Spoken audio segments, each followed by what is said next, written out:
So good morning.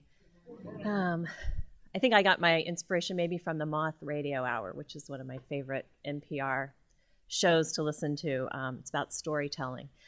But back in 1996, I was working for Kodak, and I had the opportunity to attend a workshop that was given by an employee network that we had. And the network was called Lambda, and it was made up of LGBT employees from across Kodak, and part of their mission was around education with leaders and managers within the company.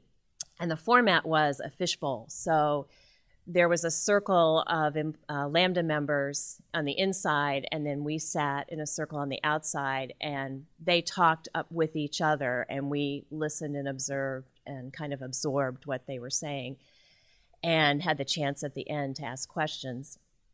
And for me, it was, they talked about the challenges and the issues that lesbian, gay, bisexual, and transgendered employees face in the workplace and specifically within our company.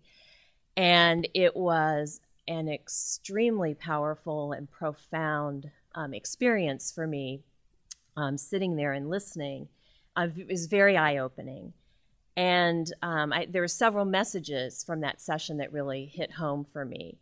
One message was around just the enormous effort that it takes to conceal your sexual orientation at work. So imagine not being able to talk about what I did on the weekend, have pictures of my family on my desk, share that aspect of my life with another person. That's what I was hearing. And I remember thinking how emotionally and physically draining it must be to really try and lead a double life. And another message that really hit me hard and really challenged my own perceptions and beliefs at the time was there's a very clear message that they shared with us, and that was being gay or lesbian or transgendered or bisexual is not a choice. And for me, and especially at that time, I sort of was under the assumption, well, it is a choice. It's sort of a lifestyle. But I was hearing something very different. And at the end of the session, all of us who were attending received a little card that had a magnet on it. And the magnet has it's an upside-down pink triangle, and there's a circle around it that's green. And it's called a safe space magnet. And what they explained to us was they said, if we choose to display that, it symbolizes that our office or our place is a safe space for members of the LGBT community. And they encouraged us to take them home and kind of think about it. And I did, and I would say it probably took me about a year before I put that magnet up in my office. But I did, and I learned a lot more in the interim time. And once I did, some pretty amazing things started to happen. So fast forward to 2001, and at that time I was still with Kodak. I was out in Los Angeles, and I was leading a startup organization within the company. So I had about 70 employees, Rochester and LA. And that year, one of my employees, whose name is Mac Bird, he and I were asked to speak at Lambda's annual education event that they did for Kodak. And so this was to an audience of about 800 Kodak leaders and managers. And the topic was about inclusion and advocacy. And so Mac and I were invited to tell our stories. And what I wanted to do was read you Mac's story because, it kind of blew me away at the time. And I bear in mind that I heard this story. He shared it with me about, 8 hours before we were going to actually do this talk, which caused me to rewrite some of my own talk. But imagine, if you will, that I'm Ashanti's height, and I'm kind of look like Randy and John. But this is Mac's story. Very tall and good looking. Very tall and good-looking guy. And I would say the other thing too that the Lambda had sort of given to me was this sense that, we think about diversity, and to me it was something that, here was this whole group of people where actually it's sort of invisible. You don't really know. You can see gender differences, you can see ethnicity differences, but there's this whole other side. So this is Mac's story. About a year ago, I was offered an opportunity to use my 20-plus years of professional experience in a new business venture that would give me a chance to stretch my teamwork, communication, and people skills. As a startup, it would be an intimate working situation where people would perform a multitude of functions, interacting frequently with a variety of teams. Long hours, intensive planning, and trust in each other would be key to our success. I needed to know that it was me, the total me, that was being welcomed into the business. Not just the professional me, but the personal me, the gay me.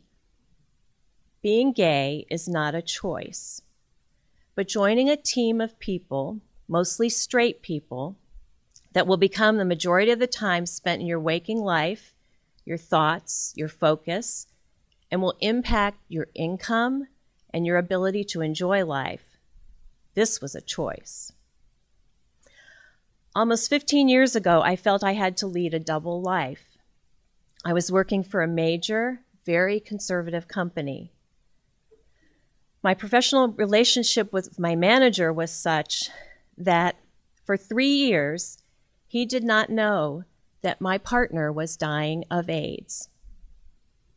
My partner was in and out of hospitals all over New England almost every week. His first hospital stay's bill was over $150,000. His drug regimen to keep him alive was $47,000 a year, more than my salary. 17 times within those 3 years, my partner had been given his last rites.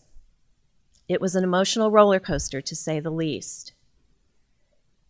And the fear I felt at that time and the grief after his death was unbearable.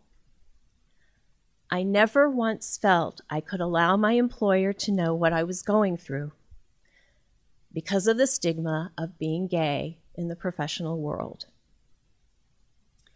Now, here was an opportunity to create an honest, open, and trusting relationship at my workplace.